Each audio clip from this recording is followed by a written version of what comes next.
It's official. DLFM 106.9. Yamamo akwaba. Afi tirumeke ne share yen e Facebook no so a na ye DLFM 106.9 na yemfa kase bo no enchiremu emfa ensomum. Ghana fo bakaya ana no fiade atwam na ya bato da ana ekopie mu e wablekuma not abato mpesua so a emfempe mienu ne do na abato mu nsunsu so ba bonten no MPP ada afenso endi samanyoko no mpanifo anje nsunsu so amfa ntomunti Electoral Commission asahwe magana bato so ehye sei ana no fidi atwam efiada no na ye kita wonsa boss me deta so du baako ena mkoto abana foforo polling stations makoma edunkron na ehwe nipa kra obetimi ade abato no mkonem na ma bato no koso basabasa ABC ya nyase mkuma ene MP amanyokwei openipo no oje one regional minister omo regional chairman omo bo no pa awase aka na baseba dwane di ma de hia wonu mabutum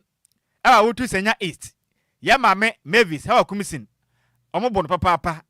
afi santrafo bi aka ho anyase mkuma ya hwe wonu mo pa abato no ase a anyase mkuma kra na no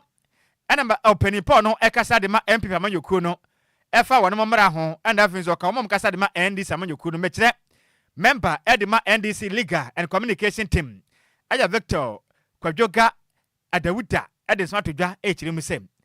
Ghana Post Service mo wa anuyi mo mekasa enchira Ghana fo adentra mo ka kire oman yi sem mo den kata bonten mbabo ban ajepan mabasabasa e bi nsida nanso ekoto aba ne wie ya enipa na eprepre e ba ne sem meka ho bi emfa kire Ghana fo o kire mu sem maybe nkasa enkasa we de e biasi pan ena mri bi atwam MP amayoko no bedi abanwa so bro nipa bi am ya nesi fonti yenso yenhwe won omo kire mu asabe we nya nsanim mo bia nka sa akrofi se mo ya ne sa na o man Ghana mo mpani yedie opani Adaguda kire mu a Ghana man pani John Dramani Mahama papa wasra wada kasa na ye bibi fafa ho efiri sabe yakobro ni mpa wo ablekuma not na me bi atwam ebezi kwahwe ni simma ene nchete sabe yenya o man ne sa o kire ba ni se na o man yakwa ni mu kram wakasa kire mu se titu ne Ghana Police Service eba ne se mo mane akwaje pan na sabi weapon bi nkita mo etu okura bi nkita bi ebu okura nhyem na we ya ho ba monsem openia ne dende Adawuda kirem se Ghana Post Service mu obi kanti prepare ne mpanhwem bra hodo akoso ablekuma not mo ka santre Ghana for se ni se ne kan mabasabasa ne koso nte sa party animatu we na watu no onje ntumu kro ne nsem sei e de to santre for enim the hypocrisy that comes with yes it should be condemned that even though she started with the spray where they wanted to mobilize her. They went in and unfortunately she was maltreated and manhandled, right? The issue is that once this has happened, yes, we need to condemn it in uncertain terms. Right. At the end of the day, this had happened previously. And, you know, they are calling on the president to come out and at least make a statement. Yes, I will agree with them to call on the president because this is a president that we have elected. We know he's peaceful. He's a unifier. He's somebody binds the people together. And he stands tall when it comes to this. We should not gauge it and say that because the previous regime, when it happened, they refused to comment. They refused to fix it, to say, I think that the call is in the right direction, that he's the father. That is why I'm sure all that were happening, people realized that, no, we cannot continue this way. We were going in the opposite direction. We're not going in the right direction. That is why that massive win or landslide victory for him. So I'm sure that it is the police. Because when you see the police were not armed. The police were not armed. And they were more than the police. The police could not control. So for me, the police has questions to answer. Especially when even a senior police officer has to slap people. Why? DLFM 106.9. Ebra senior police officer. Atwenensa edia pine some training in some training panu sumpam. Echiri ma denti na bato no opese obo no homodin ase odin susuan so baba bontima Ghana fo ehunu bie okopa information afidi ni station ti wapapa no sumpa ne nipa hodo a wono mabro wono mo no na wote ho nsem na onupa wote ne nkan eye member edema NDC amanyoku no legal team and afensu communication team no ka ho bi pa the den at Victor Kwadwo Adawuda na wote mi say Ghana man penye bi na Ghana Police Service so nso refi say de asie no enya de pa se nipa yesoso sokra e mo nkire mu na de asommu yi Yanto akase bone so na kodio eden sema betudwa echemu se eye basabasa ye ekoso ewa blekuma not ewa bra na abato no ekoso no eye ade a entwa ye kresan se eye kabina minka bia memu wo man Ghana mu no ebre na sekra esan sadenti ane ye to aba na oman a eye democracy man na afede obi ato ne sade abo obi ha adwin ye papa na ahese ne ekoso ewa St Peter Society Methodist Church eye polling center ewo hono ma police fu agina ho pa na so nipa no mbia ye nimu no matimi awura ye police station honom akoto ahye eye nkrofo so wo honom a ha adwin ye papa na ahye enkane eye mrahye edima awutu senya east eye hawa kumsin ene eye MPP parliamentary candidate edima eye sampesiane so ye na nekwe free ye sanso anesemtrofo mienu ene MPP deputy national organizer ye Chris Lord Asamoah eye amanfo etoshe omuso acheso mu biri momo anya asem ketwa ewo manyimu na police fo mu gina hono mantimi ambo mo ho ban ama nkrofo atimi awura hono ma maba bedi boni se dia na chese ha adwen esansa police fo ye de mo kwasem nkodi djuma na mo doso ye papa na se mutimi gina hono e man bibi se etimi si amanfo akra tetetete kas ma ye hu nipa ban omo ye na mo matimi amomo kwan amomo awura ye police station hono dia ende ma anya de kra enu nto mo from ampani John Dramani Mahama any police council no so momodi anomu ngina eye article 202 clause 2 ewa ye 1992 constitution im no mu fendi djuma ewo manyimu yanto akase abon so ye momfawure mo soafo no na hwe oman Ghana ahobambo ensemu mechire defense minister the den ede Dr. Edward Omane Puama ede smart twa echire mu sei yanka nkyere adehia wonum ewo boko enne potem awa tifido mantem se sabe dia mu ye enya de pa entokwa we hyase a ekoso mayimu no ateye pam empenifu aka so de biada na ntokwa ekoso boko ne potem o chirim sa atai ede ba pa na de hia mo boko mo je o chirim asabe abo aponche emla wode nachi etwi ni wura eda ho paint fofora wa painti o twi hu se twidi no nim se bia o sei ni fewura da ho na mum onim so no ankasa na o se nachi otutu na onankasa ne wedi atuagu efize de yakoso na enya kram Dr. Edward Omane Boma de said to dwa emana no meme de atwa mu nyasem kuma ene boko ne mpatem yenim se hwadwo sa na anwo tututu akoso ekunkum nipa a omu tirema nyem fat attack na ekoso no omu nyai kram Minister Dadesre ede Frankata so ede batu dwa no Facebook page ewo ene edwadai kita won sabosome ne da toso du nan ene wo kirem sem basa ene ho ya ekoso ewa tifude matem boko ne potem nyamyanim ne kure ni enwo ebokro ne bo man kram o kirem se mo ankasa mo beka no kra adwade hu sensem enipa ma setremu enkonkan enwuma mpo ebi nkoso na obi mpo kon no se obekọ boko ekwakodi pa ena mentema se ekoso nti enti adenti na sabe montena sana mondwen se nipa na na motu basa ekoso yi eto entumitwa Dr. Boa maka se kirem se mikese wombo ne homode na wom ka biegom egusu esi tesane edinsa wo so beboa ne mo asi nkunwa boa basa hodo ekoso etifide mantemu no eto etimetwa wakase kirem se ma mo ka biegom titiriw ane ahemfo mamade amwe na basa ekoso sabe eto ntwa sabe wukum nipa na wukuna sabe de na waje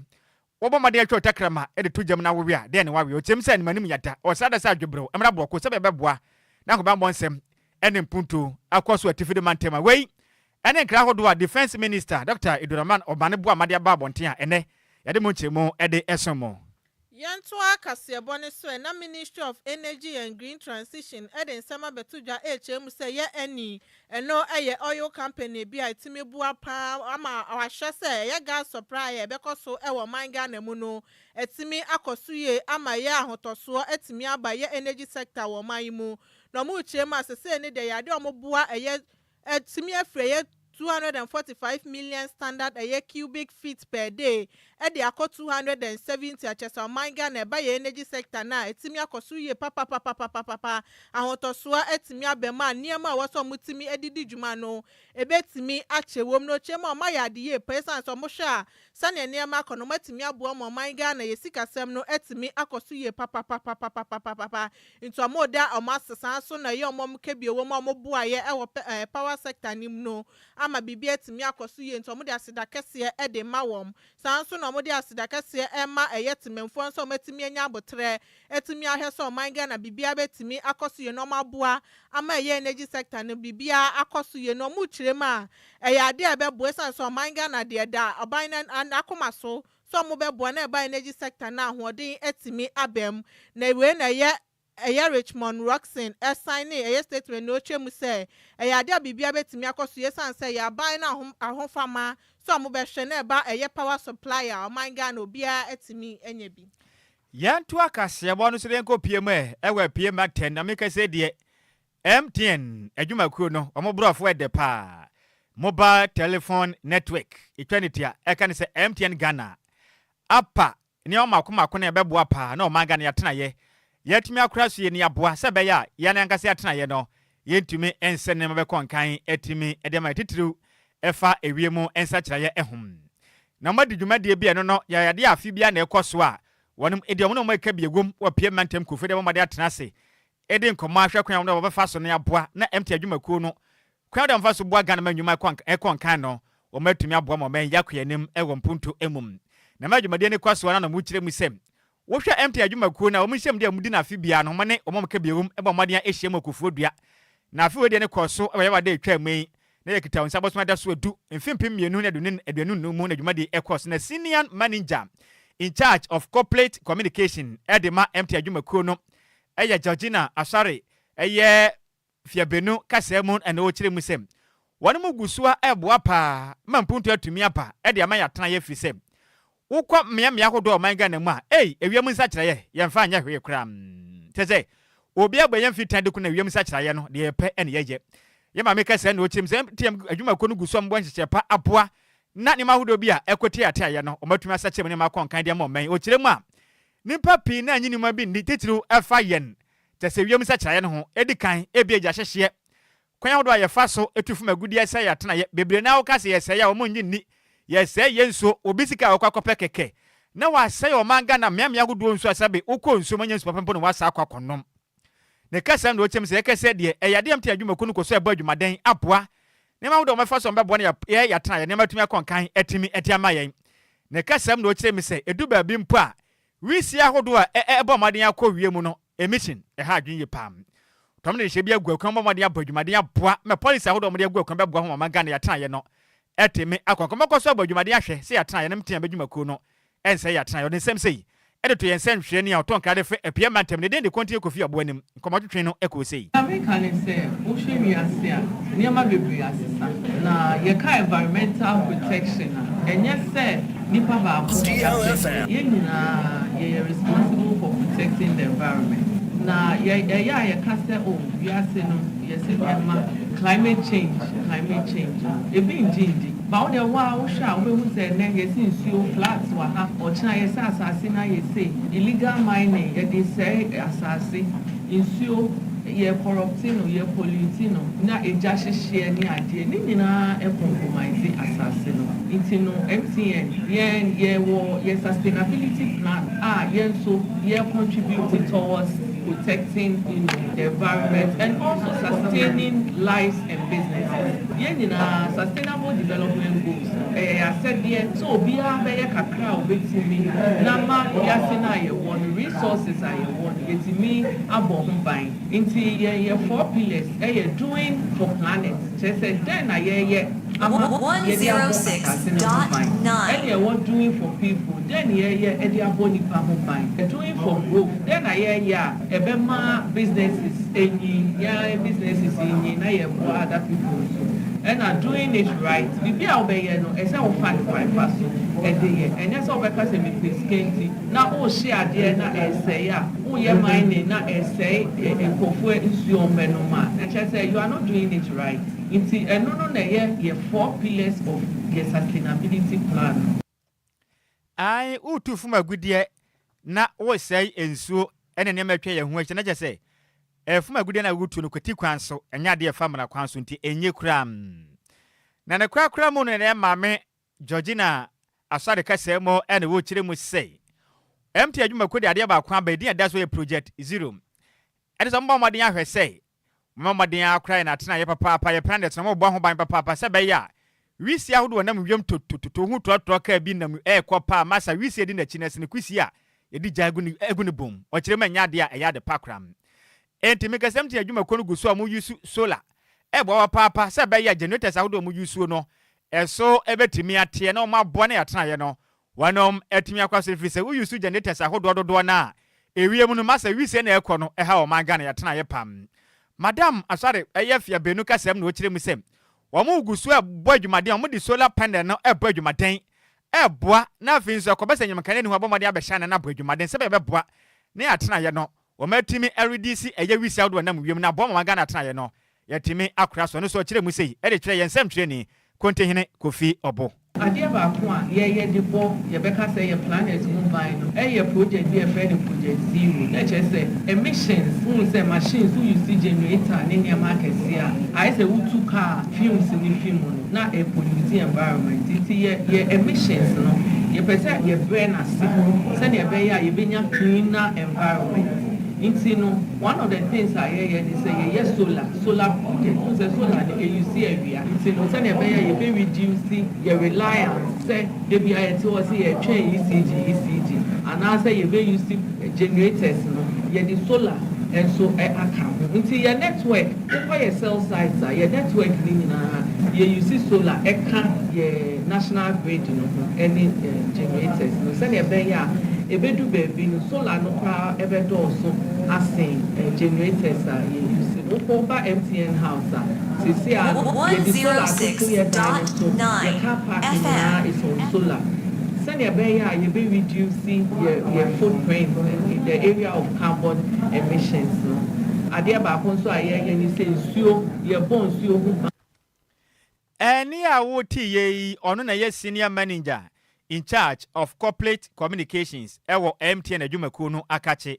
ne den ede Georgina Asare fiagbeno ena wote ni kana mane boy yensem training kontehene Kofi Obo na defre apiemantemo ebesom yen Yanto akase bone so na DC ede man say south honorable Benjamin Mafo ede nsama betudwa chemu se mmebu na won potem ho embomode aso mbeboa aban flagship programs na omode aba no ebi ti say ye feed Ghana ene nkokon ketenkete sanso na adwumara program no omonhwe na omombu esan se ebeboa oman Ghana sikasem ni ye papa na bro kasa nhyemude ekoso manso adubia na ochemu se reset Ghana agenda na aban ede aba no se mebunu ne boa na se bibia timi koso ye ya de ebeboa modachi ye pa esan sa wo hwe ye feed Ghana ne nkokon ketenkete na de ebeboa manjuma etimi abasanso no man ni sikasem so no ebetimi akosoro mebunu no so betimi anya baby pa ede omonan ede asi sanso na DC ye di tudwa na ochemu se ya de aban so obeboa potem honom ebe school sem ahunidie hu nsem omunsuo nsensem ni na opeso onsi eyebo host enfema wam sanso no mapomude ho nsem obesisi ayaresa bia de ama na bibia etimi akoso ye na niam omuye no mo ye se na ebe yom betimi abo ye manso adubia ye senior high school no mo hwese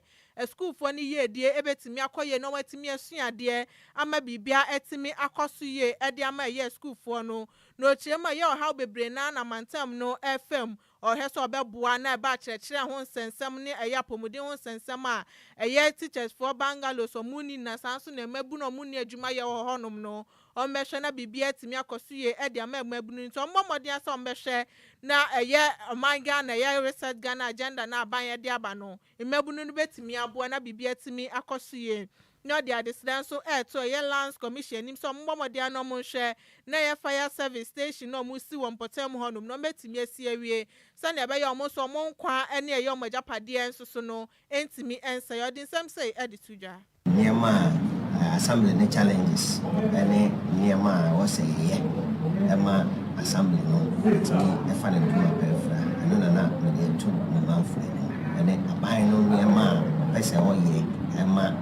man for no amo e de to mo eno na pese me to me manfo na o boa na abaniti mo e de bi ne se yen sukuu sam ene ya pomo de sam ana afi adwuma nantie ne ye adwuma ra no ne sa fi Ghana ne sa ne ma na encourage assembly members so mo ko kanche youth no so register so de ya mo so de ya So we share a health system as well. So the near can I say nurse for the doctor for not is what's assembly not me detail is yeah bad DLFM. this is what there's only the money see said the bill what's my head it's a fire service station Juma Adwoa Agyei na me buy me coordinating director ya call na lands commission omona sponsor project me na ko and me telephone akokasa say kwan do be fa so omo be community fire station na because it's ejato hana na bedroom and so part time but say na somewhere dey see this project na dey telephone abo ya no ba say kwan do be fa so omo dey necessary fund no be ba support na yet ma complete no dey be and na omo can be before manso do be at senior high school how they say matter how feel you watch into meaning the whole and you know evidence assembly members no diato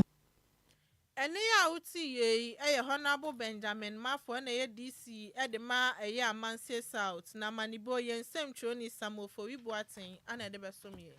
yanto akase bono so yenyina mu wa kane Ghana mampanin John Adwoa Agyei Sikapa edensem atodwa kirimi say in fact na yura ho papa efiri say ohwe MPP amanyoku a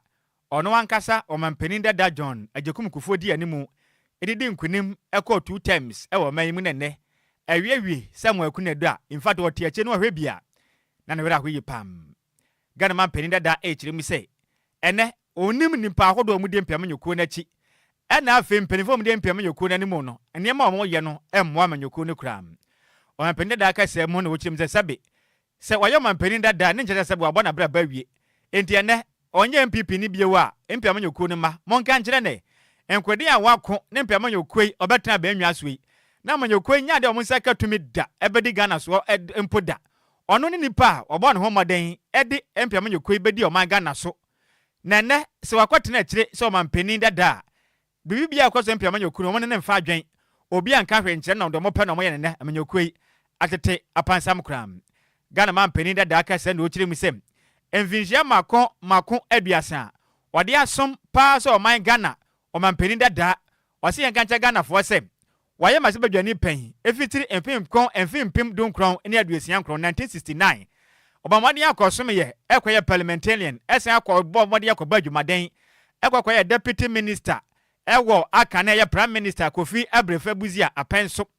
o kiremu se madin ba agwa bone chese waku no ho de mpiamanyoku ene Ghana kemenka mu wabone ho made abadwumaden ye pa nanso ene mpiamanyoku na yine twetire o chimse de yakoso no kasa ne bodwo a na oboa kram o mapende de kiremu se ena ne madin bo ye 1972 ene be mane akoye ku ekokotu abantugo moche no ekokotu afiase abosom mako du miensa 13 months ekodam a ne nyina waka na ya ne yapa ne kode okon ne mpiamanyoku nipa bia kwanya bia edi sikase nyafu ne yanka ne modem ma wabo ne o mayi ne tukyenen Ghana mampene akirim se wakonkweden pa from 2000 bapem ne ene kunidi ya wadie no pempenso adudi o sere mpiamanyoku na la se o sere won mada ne chewani wamma mmade na monka no na se bibi nkoso a ommo na amane no so mmo no moa ne mpiamanyoku ne yakra befise de yakoso na nsan de aba dade do mbanyom epantoma Tiba kokora bi omo eno an mi sesio anazo mfansa da brema masa to the point say akokora fe aduane hye na kokora say menidi menya no that stage think at least ma tiba compare mu ye ne ma bi nam say ni agodoro no na menya party ni bi think am me tuodi mi hwem so Ghana political party political history ya can say UGCC but if 47 ba 69 buzia time ni any power that for Ghana 2 years 3 months buzia time me 69 my 30 years and be a member of parliament be a founding member of progress 2 years 3 months buzia I am deputy foreign minister a champion 2 years them say the team and nam da Ashford prison with them 1 year 3 months sabine dede across move behind another detention but no one here the build year from 72 January a jump on 2 years side the tradition ya more power BOR that till 2001 me am creating them department by power 2 terms Ghana didn't see and then the baby say ya wom aprepri wom na bibi se be kona nyame ada o ma me to na ya beg no me kura mente ase enti eni a woti ye ya kane Ghana mampanin John Ajakumukufo ene odi afutuo edema MPP osunu kukuruku amanyoko ne nyina wesue na yankan ka madwen kyerɛ ne bi na ensom wei efri piaga no kyerɛ mi sɛ MPP abɛyɛ amosom nkɔfa forces ne mfamra na de a esia na no fiade emwa mokɔfa ba mo de bɛyɛ den emwa munya ka kora Kofi Opon Isaac na kyerɛ mi sɛ odi free Superman ɛyɛ kwaku bonsam na kyerɛ mi sɛ fantastic news yada senior we so kyerɛ mi sɛ Deleka yiti na kyerɛ mi sɛ good afternoon yenso ya josu senior wɔfa ke odi free New Plan Station Kwame Nkrumah second no kyerɛ mi sɛ in fact the see ana no fiade ɛwɔ blekuma not de enya de pau ya pa se ya buru nipa basa aden enya kra Nana Akuamoa Boaten or say special birthday nkoma hwan Presra Yaduzi aka den Amasa my princess Mate awoda kese ekwama no also a level 400 student e wata Takra Technical University also ope wasempa and yamisha pa yo Mate we so every Richard ahwe DLFM next great station we be dia tum DJ Ghana ma se kase boni mu de pam na ochia Nhyiraba Kwadwo Sammy B ni Adwoa Agyei Sikapa na adwumaden a yebɔ ne Yankopɔn kɔso a na ohwe yenso ne yebɔ adwumaden pan yeso ma ama Ghana so mpanso na ochire mi sɛ kase boni mu de pasa no manam we su free set antobam na ochire mi sɛ aka breastfeeding no de free madam na ochire mi sɛ yanka nkyira MPM yoko ni sɛ monna asumdwie mo monna adentra master planner junior Kentapo na ochire mi sɛ MPM yoko no sɛ madam mo yanka mo humbu na mo na sɛ de yakwe de in fact ne ma nkonkan big na ochire mi sɛ good afternoon I am Biggie watching you live from Michelle Camp. I say good job, DLFM. Yes, you are senior. When you every BB Kaswa, and what me say in the Kaswa public, and these people should know that power is transcendent. Power ne etwam konti dia mo ye ne manya na se omusu benya tumi a duka daya dada na e dia mo Ghana mo meje mfa de mo pebia mo mfa anye wai mo ekunya ntungu se ye ka bia mo ntie de bia da takwana na ye mo desa ya buru obi musu mo nkwa buru bi se ya sika na meboa ne wafa se wona se bi nsem hunu se ya o ye so so ye mpebio bia nkwabuo bia bu obi ne ye chiwa de ba yi okura no benu ho kura se utu sa na mo no sika ba kase abone ye nto aso na ya wie o ya sure se ya wie ba ko bi ka mu o ho no mu ana de bebe nu be ko enti ye mu no ko mu pew na ye nsoro nkokura ye kwade na wa winim as yizwa kila ntua na ye kwei awoda kase eko ediamao ohima Esther babu mu de ni biana ohima Esther we free DJ Afiba nchen o se wo adoso akuapem na ohima o kyerem se nya wo hunkuto na efe na mum in fact wo suban papam enti the international DJ Afiba se yenka nkyere ohima Esther so do papa opewa sempa Yankopɔn kwaso enkyere se de ho fa ne tie no aba adwanko wo fa de se ho efampa ye ne kyene kura ne kumen enti ohima Esther wo adoso akuapem DJ Afiba the international DJ se yanka nkyere so do yepa Yankopɔn hya no nyoke se wonpagya mfra domu na onfa wo enkwa adomu sanso na wenso eko ediamao Porsche na Porsche wanka so wadam for ne dindi eye Rosina owo eye Tasano police depot no kyerem se opo asem nyo pa wo ho fe papa enya sister nko ene wo yema no na mom we ne busuani mapa se de wo do no na se ma yankofo na in fact tight pass tight no ende Yankopɔn hyira wo Porsche wonpagya mfra dom fa nkwa dom anya okese pam wei every Rosina opo adwumaden e wo Tasano police depot no se yemfa wo da kese bo yemfa mo Porsche Yankopɔn hyira wo na onya okese ne birthday no ye kenkan pa se Ghana bato no wenso kwade amount Nancy Apia obompie so takwa bompie so nene eje wa woda ne santi abe broni de biada onfe DLFM fa ni agro obompie so se yenkan sere wo se odo ye pa pase papa panti Nancy Apia wo bompie so takwa bompie so Yankopɔn hyira wo pa onya okese no fa onfra domu emfa nkwa domu de pa bia wa hyema de amount no emre mu pa nti we ye happy birthday kwade amount Nancy Apia watakwa bompie so every abe broni a ono so bompie so se yemfa woda kese we na yemfa ema wo sika happy birthday enkoma Gladys Aban Kumasi we free abe broni o watakwa bompie so no se happy birthday kese penkoma Gladys o se nyame hwa no nya okese onyi wonfra adumu enkwa adumu no nya wakoma so de ni na emfa amount Gladys Aban happy birthday kese enkoma kasi abone ye de asi emusamufo ne ya maze me berantwene se mu de emaye otomro siesin tuntum so wio na ni abakura ne kwen awufie ha nyase muguma kura ya menhira pim kofite de ekopie mu o Facebook no eso di champion tailor ba kopema kasebo nya bi hweye e wo Facebook and na finso YouTube ni nyina so DJ Zigibi echinchim efide fruma etema yen sanso na fie sugar e ma ye mola support wapon na so nkoye ogina ye chi oboya bambasa nya menhira ne pam akenkanfo a ye hwene tia sentem e besom awie no edi ameje so takwade kodwekrom twabe wo de hye konkron Nhyiraba Kwadwo Sammy bi ma hoteden ene ehunso mponi menkra moden so ene Adwoa Agyei mene me de hye Adwoa Agyei Sikapa womla na ye den Dum Solevi ye kwen na eba Nana Josilki Atre mu hima Enfifi mu hima Enkecha hima Afi Radio mu ya santua de kumi kura no Michael Jackson papa no no hwana na eba Sexy General ana afi Kwame Efum radio no wana we den na Adwoa na pam for tenase a enye odi abi wodo nsa kan wabumra so ye be chi do atu afiase ndi hwe na ukasa firi wanfa onsa anya den amfa nka kura na Adwoa sik na pamfo no mbeto aso e de dia wadwumadie no ababesoma na eda ben Adwoada enti ye den special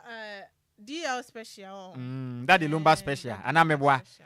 na me wafa asa na me hwe wa ye mere pam so weekends no am say ekoso ana meboa ti am why say guntum na dia keja Ghana for ya krama mere pam ye besen hia